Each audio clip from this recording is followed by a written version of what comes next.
Shalom a todos, bienvenidos y a este lugar que el Eterno nos ha permitido tener para congregar a nuestros hermanos, a Tejilá y Yeshua Melech en Tepic, y que hoy nos vestimos de gala por recibirlos. Así es que sean bienvenidos y nos vamos a alegrar en este día, primer día de la celebración de la fiesta de Hanukkah, la fiesta de las luces, la fiesta de los milagros, y que nos identifica pues como pueblo. Nosotros por eso celebramos Hanukkah, porque Hanukkah tiene que ver con nuestro pueblo, con la historia de nuestro pueblo, con los héroes de nuestro pueblo, con las dificultades que ha pasado nuestro pueblo. Y vamos a tener una reseña histórica muy interesante. Va a ser de lujo todo esto. Primeramente porque el Eterno está en medio de esta reunión, y también porque como comunidad, como anfitriones, pues los tenemos a ustedes, a todos ustedes aquí. Sean muy bienvenidos. Amén. Bendito sea el Eterno. Pues voy a ceder el lugar a nuestro hermano, el maestro Asher Sefo, bienvenido, y él nos va a traer la reseña histórica acerca de nuestra celebración por las personas que nos están visitando, aquellos que tienen poquito tiempo en Raíces Hebreas, pues va a ser muy interesante toda esta parte de la reseña histórica.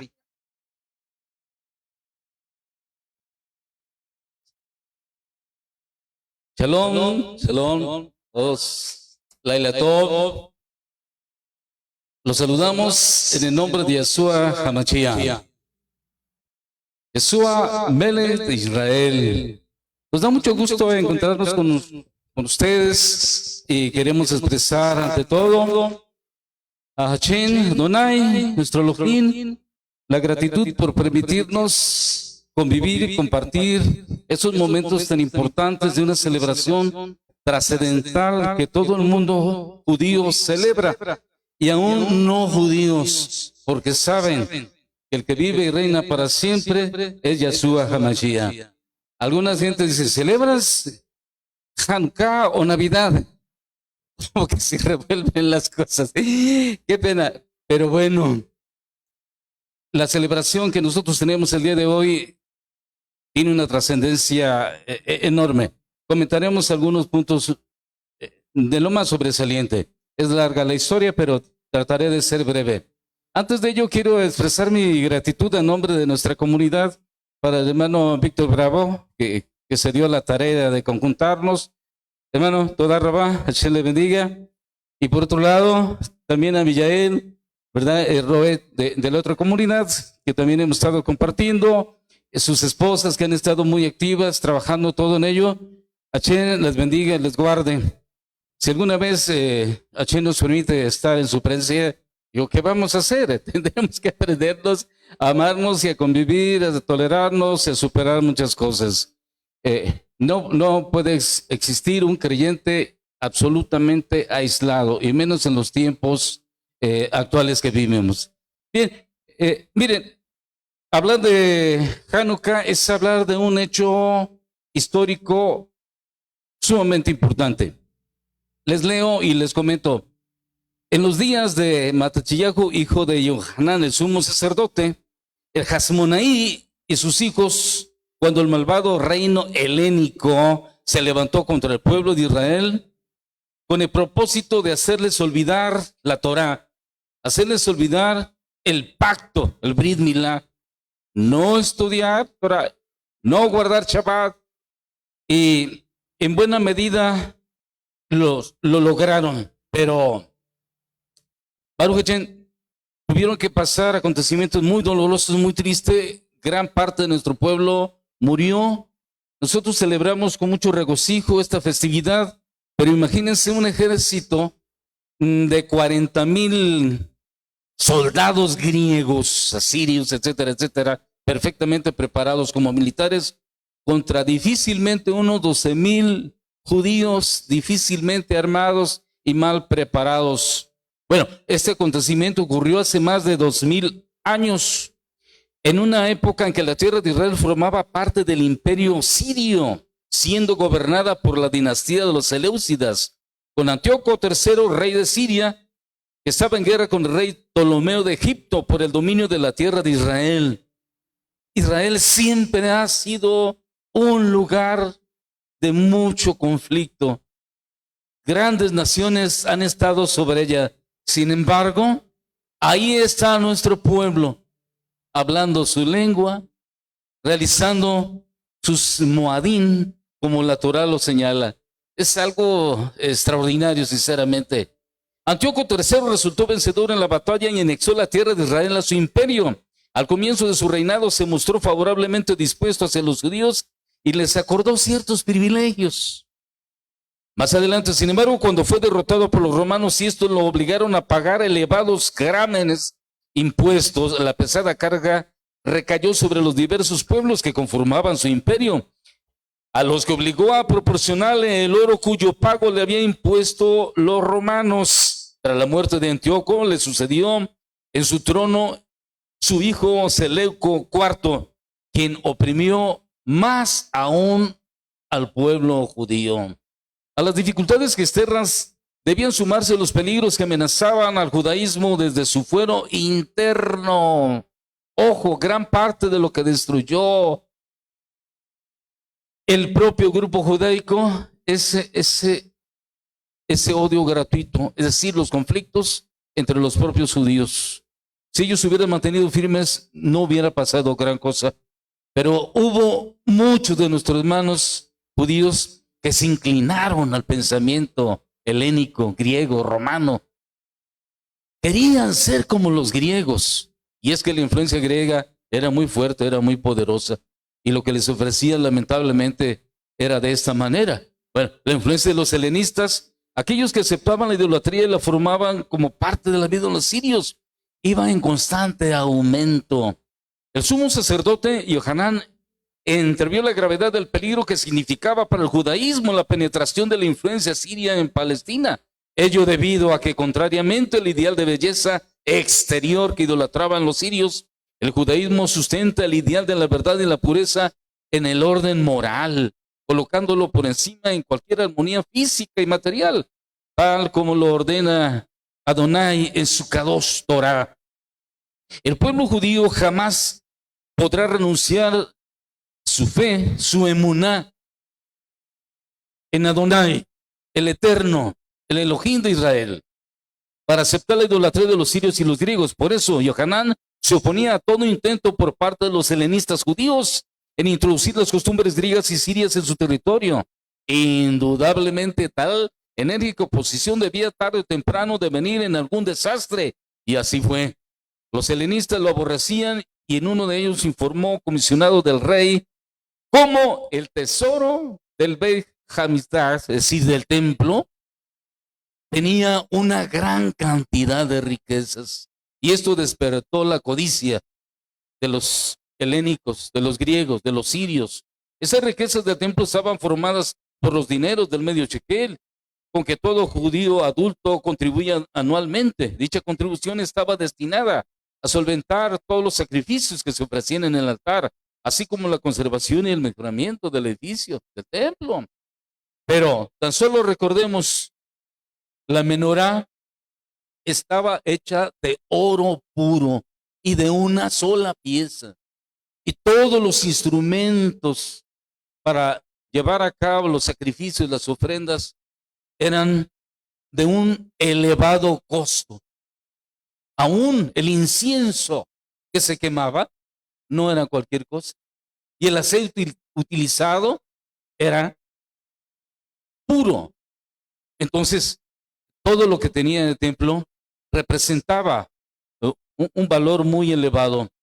Estas riquezas estaban formadas por los dineros y demás que todo judío contribuía, estaban destinadas para solventar todas las actividades que se realizaban. Otra parte del tesoro estaba formada por el fondo de los huérfanos, dinero que ellos habían heredado y que se depositaban allí hasta que cumplieran su mayoría de edad. Seleuco necesitaba dinero para pagar a los romanos si éste estaba en el templo. sin pensarlo muy detenidamente, envió a su ministro Heliodoro a retirar el dinero del tesoro del templo. Tremendo. En vano le rogó el gran sacerdote, el Cohen Gadol, Yohanan, que no lo hiciera. Heliodoro no le prestó atención y atravesó la puerta del templo, pero al punto palideció de miedo, se desmayó y cayó al suelo. Cuando recobró el sentido, ya no se vio atrever a entrar al templo. Era muy difícil para una persona. Bueno, no era difícil, a lo mejor si se atrevían entraban, pero no permanecían en pie. Había que estar consagrado, dedicado, purificado para poder ingresar, más aún al lugar santísimo. Eso solamente lo podía hacer el sumo sacerdote y una sola vez al año y con una pureza, una kedushá especial, al extremo que tenían que amarrarle a veces una soga al pie por si fallecía, lo sacaban. Bien. Poco de tiempo después, Seleuco fue asesinado y su hermano Antíoco IV comenzó a reinar en Siria. Antíoco IV era un tirano de carácter arrebatado e impetuoso, desdeñoso de la región de los sentimientos ajenos. En su deseo de unificar a su reino mediante la implantación de una religión y una cultura comunes para todos sus súbditos, Antíoco trató de desarraigar el individualismo de los judíos al reprimir todas sus costumbres. Destituyó al ortodoxo y el virtuoso gran Cohen, sacerdote, Yohanan, e instaló en su lugar su hermano Josué, quien se complacía en hacerse llamar por nombre griego de Jasón, pues pertenecía al grupo de los helenistas. He ahí uno de los problemas serios.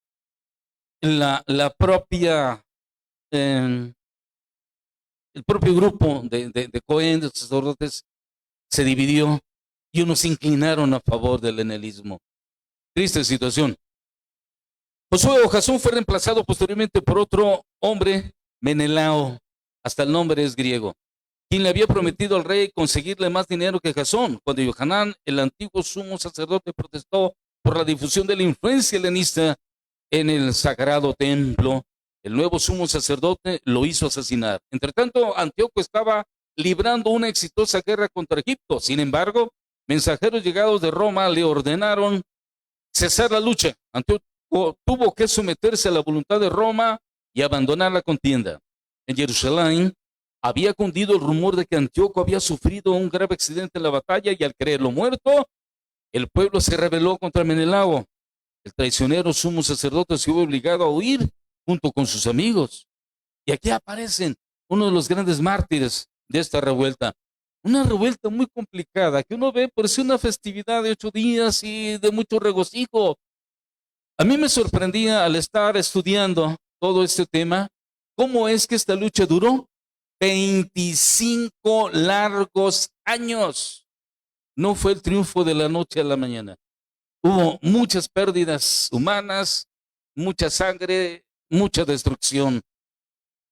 Antíoco regresó de Egipto furioso porque los romanos habían puesto trabas a sus ambiciones.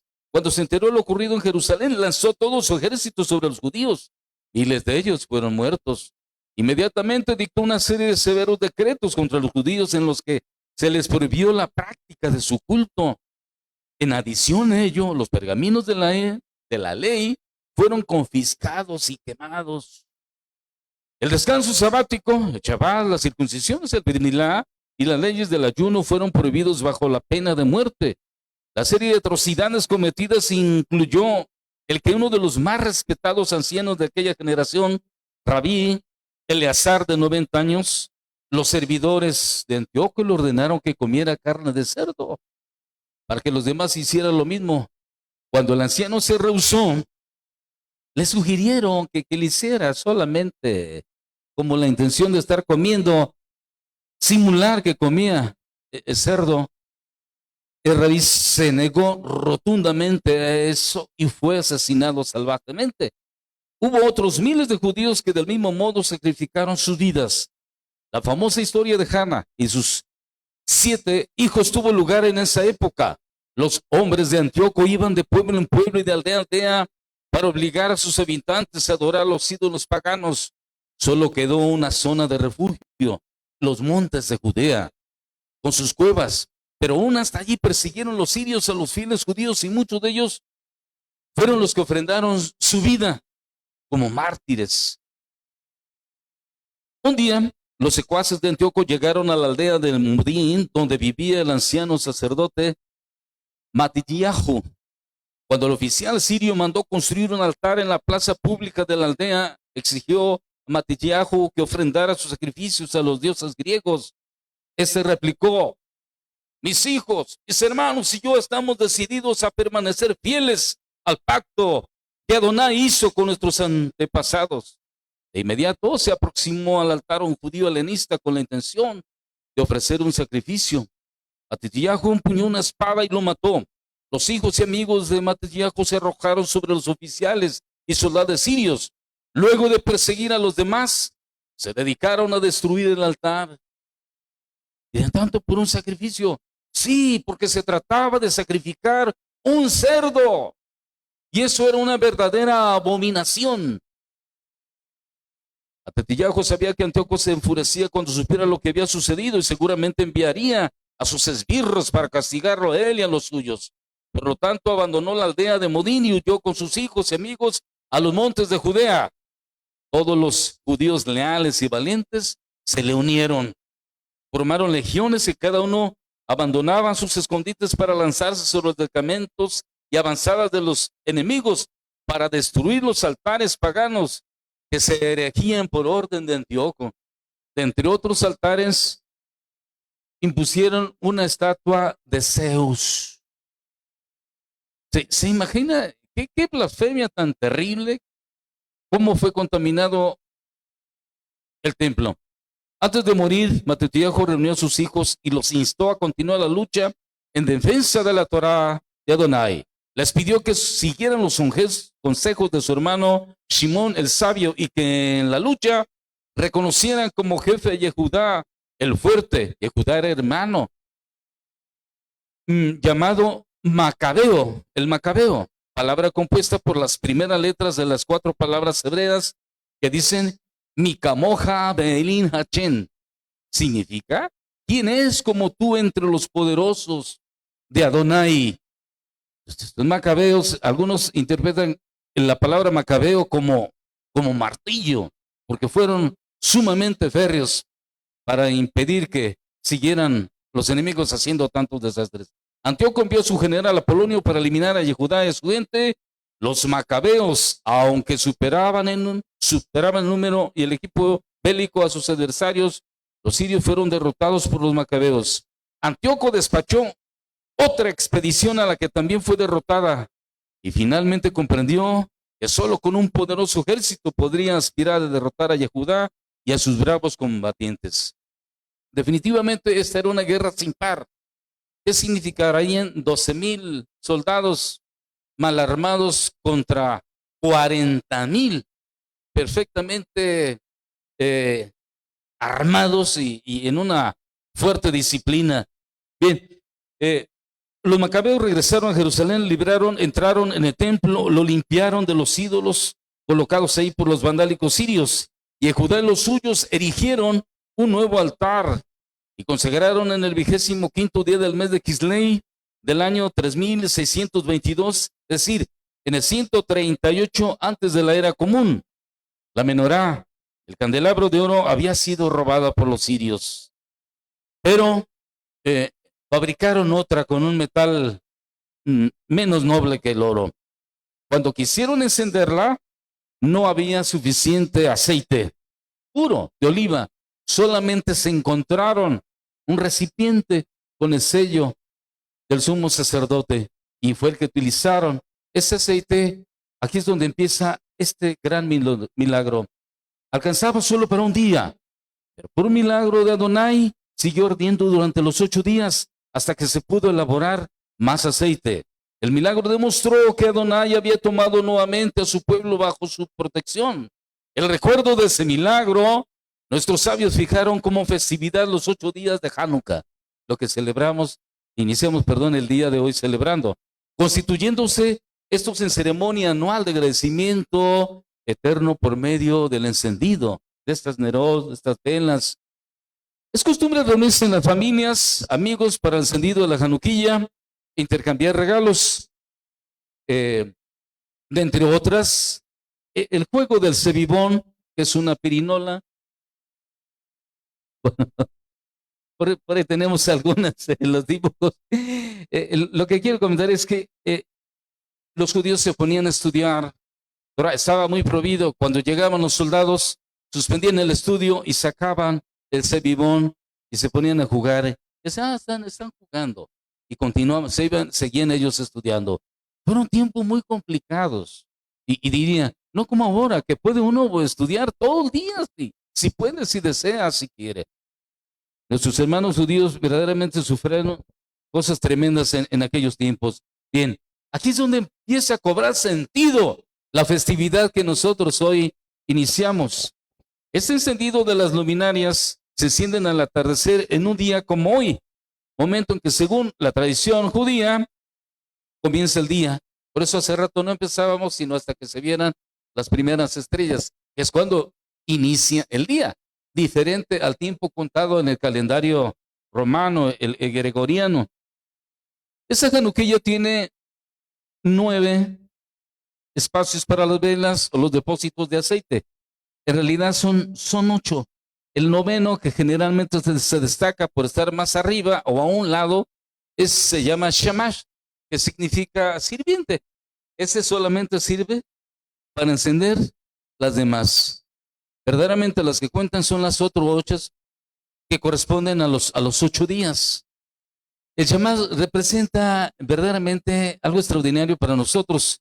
Ese servidor que está siempre ahí. Detrás, prácticamente a veces insignificante. La historia de Hanukkah ha sido trascendental al paso de todos los tiempos. No la encontramos en nuestro Tanaj, no la encontramos a veces en nuestras Biblias, porque cuando esto ocurrió, el canon, el grupo de libros que forman las escrituras, ya estaba armado. Pero es una de las grandes festividades que nuestro pueblo celebra. Y bueno, dentro de otras cosas, decía, hay regalos, hay comidas, se sugieren alimentos lácteos o grasosos, dulces, que permitan convivir y disfrutar esos tiempos de milagros. Bien, en algunas comunidades se entonan cantos muy especiales como el Maoz Sur, que es un poema que expresa, encierra todo el mensaje de Hanukkah. Y bien, pues se recomiendan los Salmos 30, 67 y 91. Para concluir, diremos lo siguiente. Las velas de Hanukkah representan todas las luces juntas. Representan la capacidad del hombre para generar su propia luz, de encontrar su espiritualidad y guiarse por ella en medio de la oscuridad. Representa la orden, la Torá. Representa la presencia de Yeshua HaMashiach. Él dijo, yo soy la luz. Yo soy el camino, la verdad, la vida. Y nadie va al Padre si no es por Él. Baruch Hashem. Representa la luz de la Torah dada a Israel para agradecer y actuar éticamente. Representa la luz de Adonai que se expande en el mundo a través de la menorá. Son luces a la vez pequeñas e internas y a la vez enormes. Por esto, les deseamos que tengan una gran felicidad en el día de Hanukkah, en los días de Hanukkah. Diríamos, Hag Sameach Hanukkah, felices días de Hanukkah. Y recordemos pues siempre que ello representa la luz de nuestro Mashiach. Shalom, shalom a todos.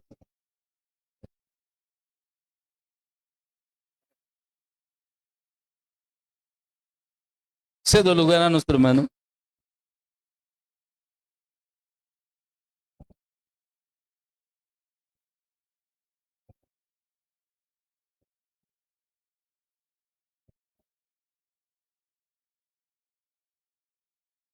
Es interesante porque nos refresca un poquito la memoria, nos recuerda todo lo que ha acontecido y que gracias a ese esfuerzo, ese valor de estos sacerdotes llamados macabeos, pues hoy podemos tener esa libertad.